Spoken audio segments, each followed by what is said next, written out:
সেনাপ্রধানের সাথে ভারতের নৌপ্রধানের সৌজন্য সাক্ষাৎ। বাংলাদেশে সফররত ভারতীয় নৌবাহিনী প্রধান অ্যাডমিরাল দীনেশ কে ত্রিপাঠী আজ সেনাবাহিনী সদর দপ্তরে বাংলাদেশ সেনাবাহিনী প্রধান জেনারেল ওয়াকারুজ্জামানের সাথে সৌজন্য সাক্ষাৎ করেন।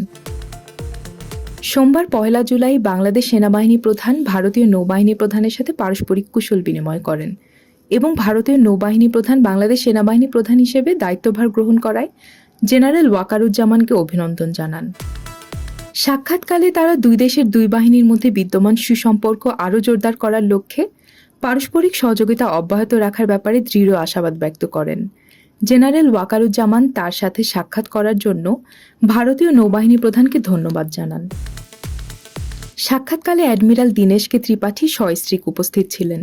তার নেতৃত্বে ৪ সদস্যের ভারতীয় নৌবাহিনীর একটি প্রতিনিধি দল ৪ দিনের রাষ্ট্রীয় সফরে ৩০ জুন ২০২৪ তারিখে ঢাকায় পৌঁছান।